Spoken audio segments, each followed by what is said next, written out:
So this drama has dragged on and on and on between Dr. Paul Enenche and Abel Damina. Now listen to Apostle Richard Takim as he brings a different perspective into the whole story. I had last Sunday, somebody laughed at me in his church and called me a thief and called me a rat, claiming to give birth to an elephant. And he said that they are from the generation of giants. And he forgot that it's a small David that killed a giant Goliath. We are from the generation of giants. If you are an offspring of a lion, you cannot be a rat. Did you hear what I just said? Then the video went out within the week, and he discovered that the person is calling a giant actually was given birth to by the rat. And now they are quiet because they don't know which other videos are lined up to be released. The reason why we release the video is because they say I was lying, and it's important for me as a leader to show that I was not lying. So we gave them small evidence so that they can see that we are not lying. 1997, we were there training those giants how to pray.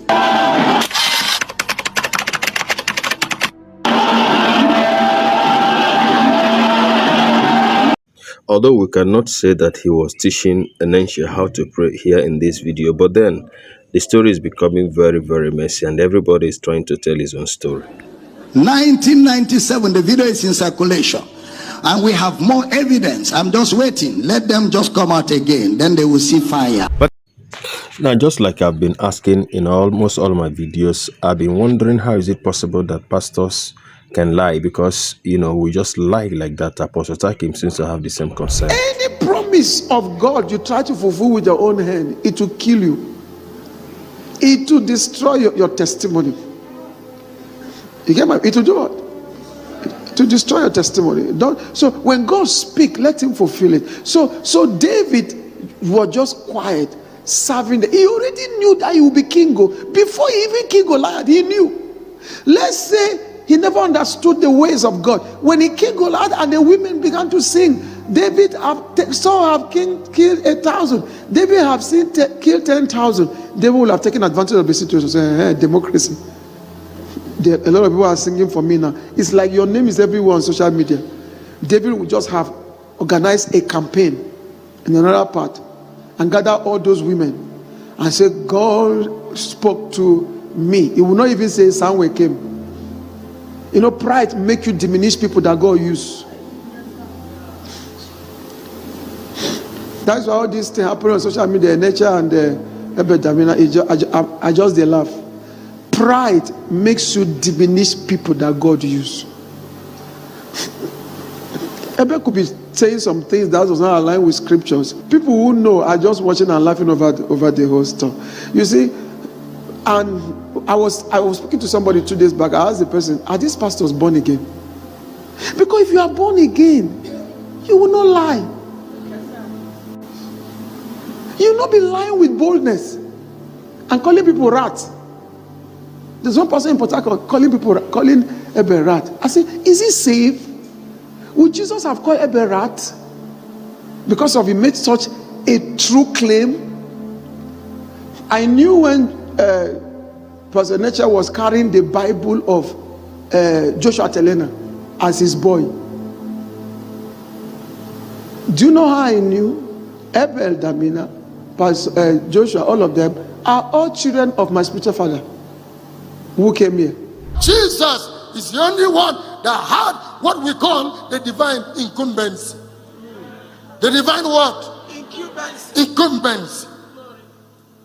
Every other prophet and kings of the world with angels, they have their end. But this one is everlasting. Yes.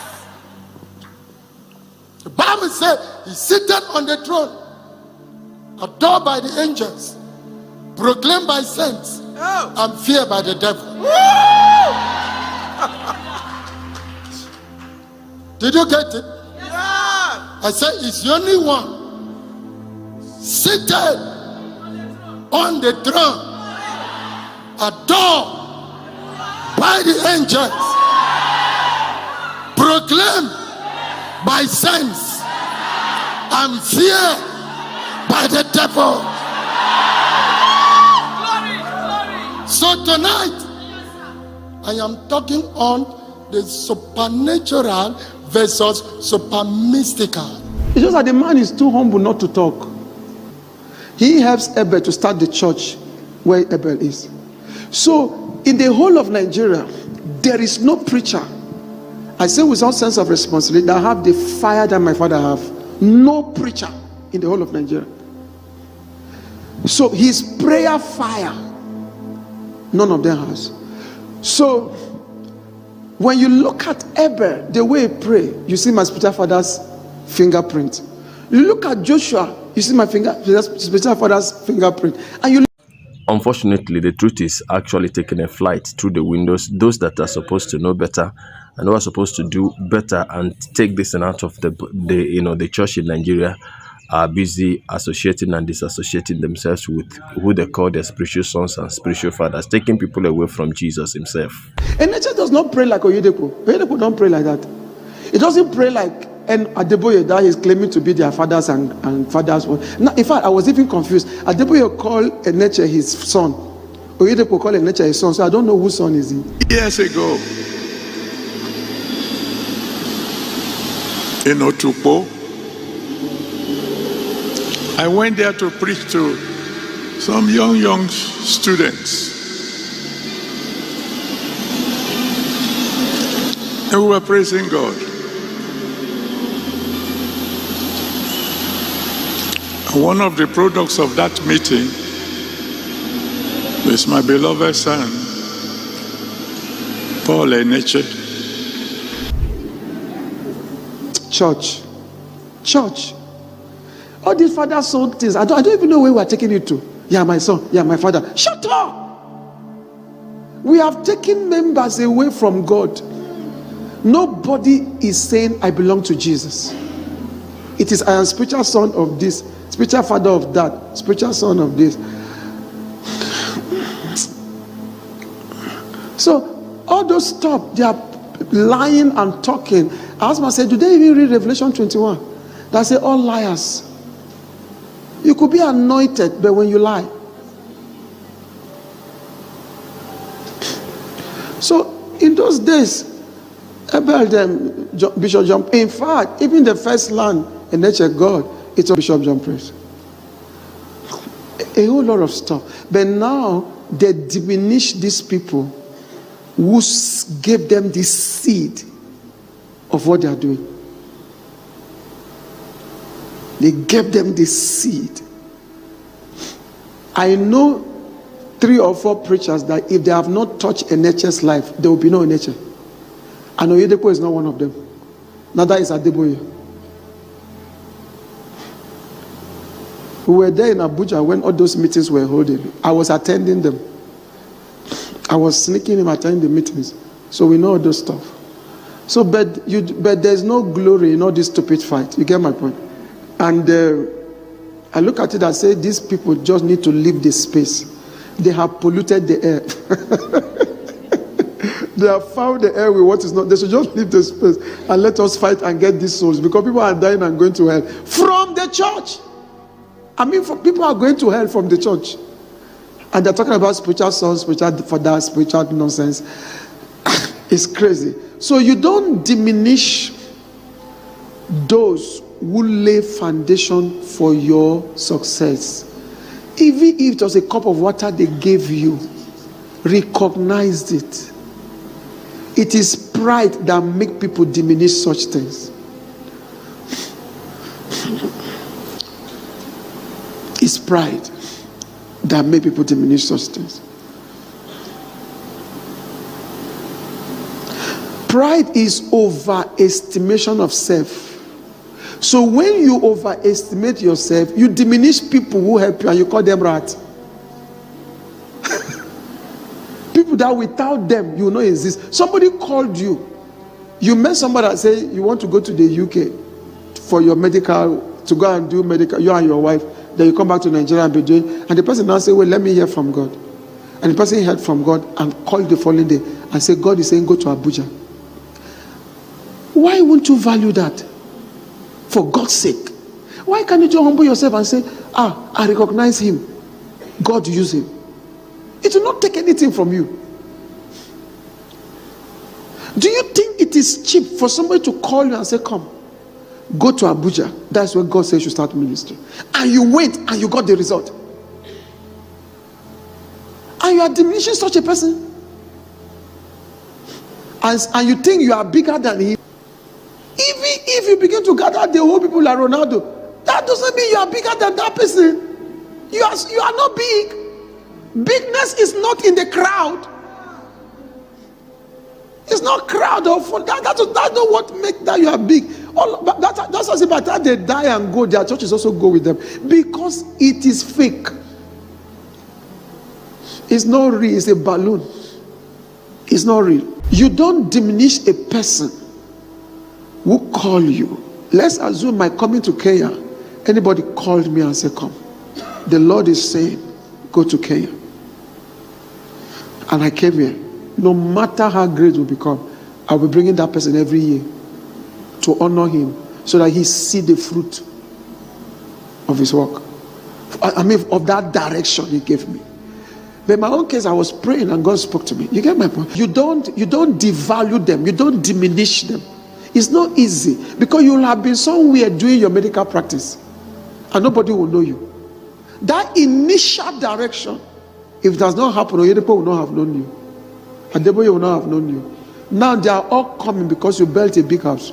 They are all coming because you have money. And all the Abuja wealth, you gathered and you sow a seed to them. I knew when they took 500,000. Let me not go into those stories. All these people. And that is how when I look at all these things, I say, God, thank you for helping me to check, to see all these things. You now begin to ask yourself, where are we going? Which heaven are we going to? Which heaven are we going to? The Spirit of Christ in you will make you value those who make contributions to your life. No matter how small. No matter how small. Are you understanding what I'm saying? By God's grace, all the people who played role that got us to where we are, we have honored them. I'm still checking who is still there that I have not honored. I'm still looking. Is there anybody I forgot?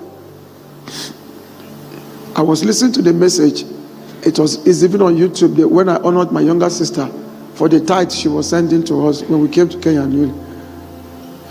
Those monies were small, but they were significant. Without those monies, maybe we may not have even been where we are. They were very small monies, but they were significant. Look at the role that such thing played at that time. Because those things contributed to you becoming who you are today. I know God will do miracles in your life. I know God will change things. But do not forget the people he used. Show them honor. Make it an everlasting practice, so long as you are alive on earth, not to diminish those God used to get you to where you are. Make it an everlasting word practice. Appreciate them for their kindness and their sacrifice. They could become zero now. Not everybody I have honored are good now. No. But what concerns me, when they gave me the help them, you get my point? Didn't I collect it?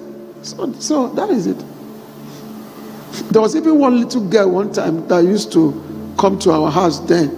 Not little. So I met somebody asking the person, can I find this girl?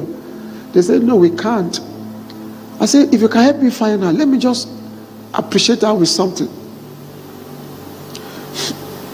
Because that's how life is. You cannot become anything on your own. People will make little contributions in your life. Some will give you water, some will give you shoe to wear, some will give you socks, some will give you even counsel. Just as all those things gather, please take note of those people. Well, we have come to the end of the video, but I just want you to understand that if you take a clue from what Apostle Takim said, you will know that there is nothing further than the truth from what he's saying. The truth is that even the people we call unbelievers understand this thing much more. There are some little recommendation or little assistance that people may give you when you are down, And if they were not there, no matter how minute it was, if they were not there and those things didn't happen, you probably would not have arrived. I've heard this story of Cristiano Ronaldo, of himself and his friend, the day that a scout came looking for the person that would score the more goals in a particular exhibition match. There were two of them. The other guy, his friend, has scored one. Ronaldo has scored one. And then there was, the last opportunity for his friend to score the last goal that would have actually made him the person that would be chosen. But his friend, who had the opportunity to tap into an empty net, passed the ball to Ronaldo. And Ronaldo scored. And Ronaldo was chosen. And eventually, at the end of the match, Ronaldo went to the guy and was like, "Why did you give me the ball instead of scoring?" He said, "Cristiano, you are better than me and you will go places." And eventually that ended the career of the guy. The guy didn't proceed further. But as the story has it, the guy is very, very comfortable because Ronaldo has remembered that if it was not for that pass that he gave to him that day, he probably would not have been discovered. So these things matter. And as much as so many of you think I hate Abel Damina, it doesn't stop me from saying what I'm saying and sticking to my beliefs. There are certain things that he is saying which are contrary to the spirit and the character of the scriptures. But beyond that, the truth must be, told. Apostle Takim, I hope, has brought this whole drama to a closure that whoever wants to continue in this could continue. I also saw that Abel Damina has released another receipt in the form of newspaper publication. I wonder how he was able to keep all these things. Probably I was anticipating that a day like this would come, or days like this would come. And I'm sure that was a response to the story that Paul Enenche told in the last Sunday service that he had. The thing is that no matter how big you are today, don't forget those who helped you to get to where you are today. God bless everyone that listened. Let's know what you think about the video in the comment section. I'll be seeing you in the next video. Till then, from me to you, shalom.